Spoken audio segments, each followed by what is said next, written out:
Now, here is a movie which is worthy of winning an Oscar on its own and also for the performances of the actors therein. Yes, I'm talking about Nuremberg, a 2025 American psychological thriller historical drama film written, co produced, and directed by James Vanderbilt.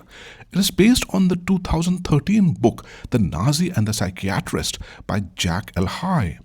The movie is gripping and educational at the same time, so you would quite enjoy it in the theaters, but you would enjoy it equally well later on the OTT because the movie doesn't depend on VFX but the powerful dialogues and the courtroom drama and super performances by all the characters. The film is set in the immediate aftermath of the World War II when 22 of the remaining top Nazi Germany leaders were put to trial in what were known as the Nuremberg trials. The Nuremberg trials were held by the Allies against leaders of the defeated Nazi Germany for plotting and carrying out invasions of other countries across Europe and committing atrocities against the citizens in the World War II. The topmost leader, in fact second to Hitler, was Hermann Goering, who becomes a central figure of the movie because he is the poster boy against whom the justice has to be delivered and has to be seen to be delivered by the world. The movie Nuremberg is all about how these 22 Nazi leaders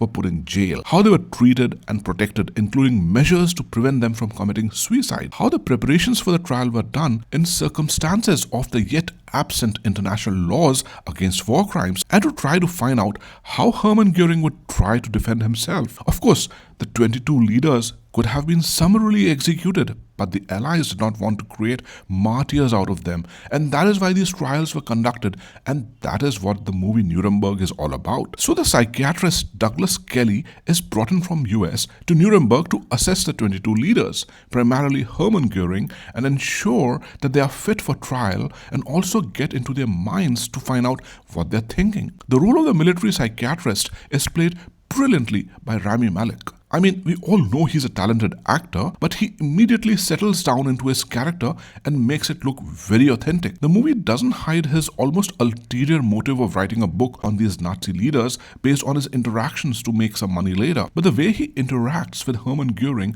to win his confidence and the way he interacts with Hermann Goering's wife and daughter is quite touching. In the end, it is Douglas Kelly's assessment of Hermann Goering which helps the lead attorney, Justice Robert Jackson, to clinch the case against Hermann Goering. Kudos to Rami Malek to brilliantly portray the role of Douglas Kelly. His final rant on a radio program in the US is a bone-chilling reminder to the current times that we need to watch out for the dictatorial tendencies in today's leaders as well before it is too late. Interestingly, Douglas Kelly's book 22 Cells in Nuremberg apparently failed, but now I want to lay my hands on it. Hermann Goering is played by Russell Crowe, and my word, what an actor he is. After all, he's Russell Crowe, isn't he? And you expect nothing less from this actor. The way he plays Hermann Goering, who's a cold-blooded Nazi overseeing the murder of millions of Jews in the concentration camps over several years, and then claiming that he was not aware of any of it at all, is simply outstanding.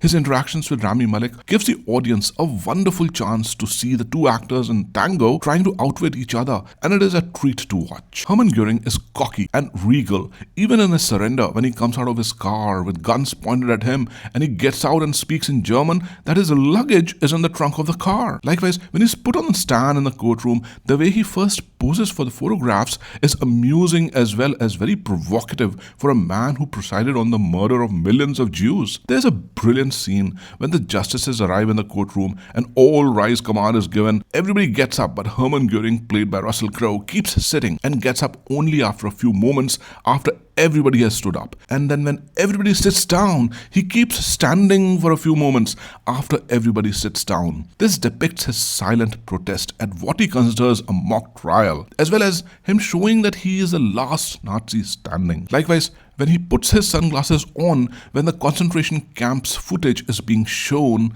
it shows his defiance and arrogance and pure I don't scare attitude towards the war crimes he presided over. Wonderful scene created by the director in a very subtle fashion as the audience in the theater is captivated in silence. Needless to say, there are powerful performances by the lead attorney at the Nuremberg trials, Justice Robert Jackson, played by Michael Shannon. He and his fellow attorney, David Maxwell, played by Richard E. Grant, bring out very nicely the risks of losing the trial against the Nazi leaders if their arguments were not compelling. So the case has to be won at all costs, and that is where the help from Douglas Kelly, played by Rami Malek, proves decisive in the end. There's a very moving and inspiring role played by Leah Woodall as Sergeant Howie Triest, whose family has suffered as Jews in the World War II. He acts as a German translator for Douglas Kelly, the psychiatrist, and it is his final dialogue that people suffered because they did not stand up against oppression is what gives the inspiration to Douglas Kelly to give the final blow to Hermann Goering. Well done, Leah Woodall. I kept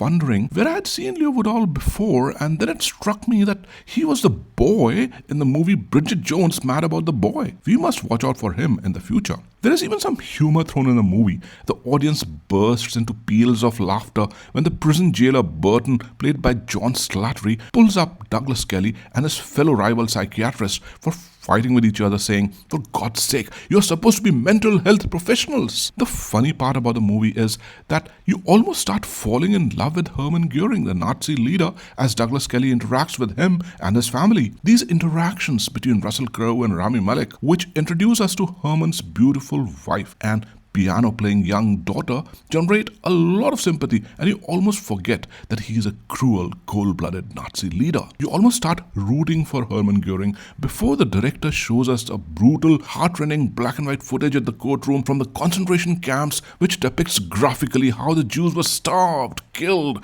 and then moved by bulldozers. And then you get sad and you immediately realize how important it is to bring Hermann Goering and the other 21 leaders to justice. Overall, the movie is gripping and entertaining and educational. It tells about the history and warns us that if we don't learn from it, we are condemned to repeat it. The courtroom drama is of course good, but it could have been much more. Any courtroom drama would always be compared to A Few Good Men, and you immediately realize that Russell Crowe in Nuremberg is in the same position as Jack Nicholson in A Few Good Men, and Justice Robert Jackson in the place of Tom Cruise. And while the director tries to make the courtroom drama realistic ostensibly to stay away from the pop drama of A Few Good Men, I felt that some amount of drama could have been introduced in the Nuremberg courtroom scenes to make it even more entertaining and gripping. As for example, I read about Hermann Goering that he demanded an execution by a firing squad no less instead of by hanging, and was denied. There's no reference to that in the movie. Couldn't that have been used to make it more dramatic? There is no big speech by Russell Crowe in the courtroom, which could have made it more exciting and provocative. So I think while the movie is good, it risks of not becoming a classic. Nevertheless, I found myself walking out of the theater with a feeling that I have watched a very good movie which is worth discussing about. Now you go and watch Nuremberg and tell me what you think about it.